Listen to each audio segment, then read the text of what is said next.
Geschichte vom goldigen Nussknacker von Linda Weidmann. Kapitel 6. Und das letzte Mal beim goldigen Nussknacker. Wo bin ich? Und kein Wort zu irgendjemandem. Verstanden? Si, Signore! Capitano, da spricht dein Unterbewusstsein.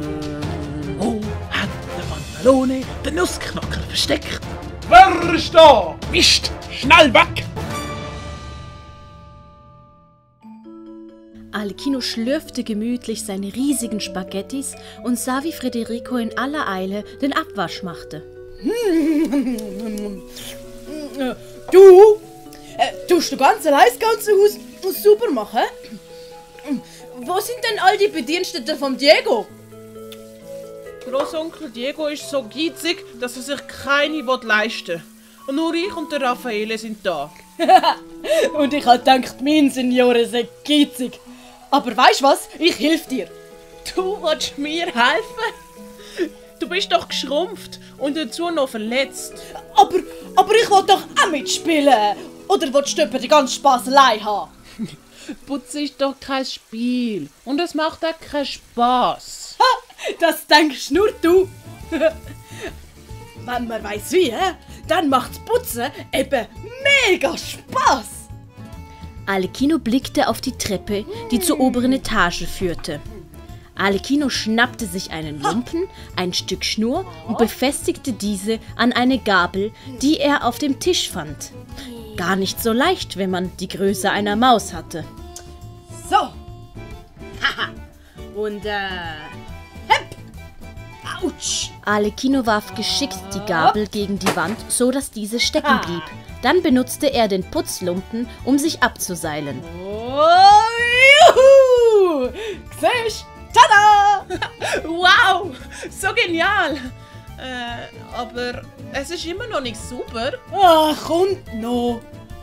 Und so fing Alecchino auf seine eigene verrückte Art, die Treppe zu putzen. Er warf wieder die Gabel, die an der anderen Seite der Stufe an der Wand stecken blieb, und setzte sich auf den nassen Lumpen und zog sich der Schnur entlang zur anderen Seite. Dies wiederholte er, bis die ganze Treppe sauber war. Tada, siehst?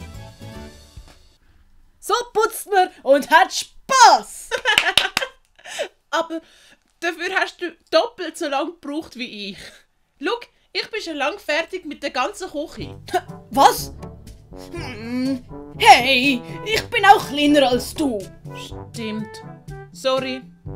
Du bist ein Putzmeister. Nein. Meisterin im Putzen ist Colombina. Niemand kann so schnell putzen wie sie. Die wollte ich mal kennenlernen, die Colombina. Federico zückte eine kleine Flöte aus seiner Bauchtasche und begann wunderschön zu spielen. Alecchino hörte gebannt dem kleinen Jungen zu. 2 Stockwerke weiter oben, kurze Zeit vorher, schlief Diego mal wieder tief und fest. Nein! Nicht schon wieder! Nicht nochmal das doofe Spiel mit dem Aufwecken! Und das Wie, wo, was, Meister, das wird doch langweilig! Raffaele, komm doch einfach da. Zeig mir den goldigen Nussknacker. Raffaele? Wieso? Wieso kommst du nicht? Naja, Meister. Was? Naja. Ich Du hast den Nussknacker nicht können klauen. Diego stürmte nach draußen, packte Raffaele am Kragen und starrte ihm tief in die Augen.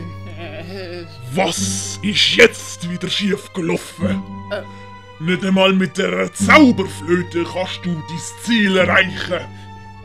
Ja, Meister, ich kann's erklären. So.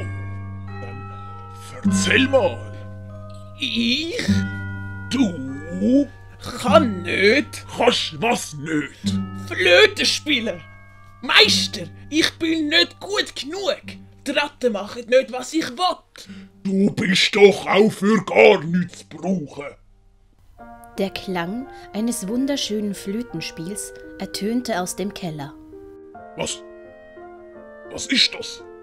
Eine Flöte, Meister. Ich weiß, aber wer spielt sie? Das tönt ja wunderschön. Schnell, komm mit mir. Wir können mal schauen, wer da so schön spielt. Diego und Raffaele gingen leise zum Keller die Treppe hinunter, so dass sie ungesehen in die Küche sehen konnten. Das ist ja der Rotzlöffel, der da spielt. Ja, unglaublich. Meister, das könnte die Lösung sein für unser Problem.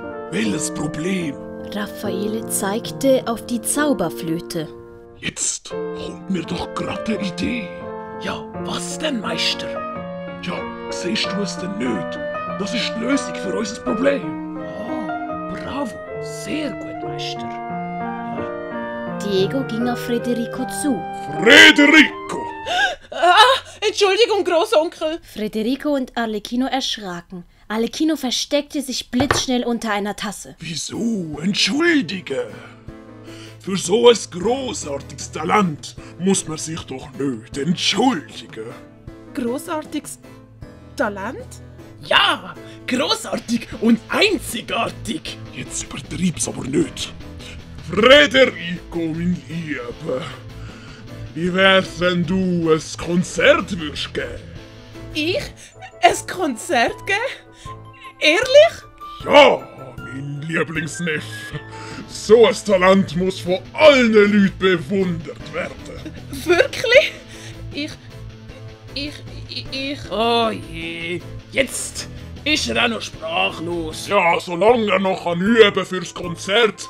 Es soll nämlich schon in 3 Tagen stattfinden. In 3 Tagen?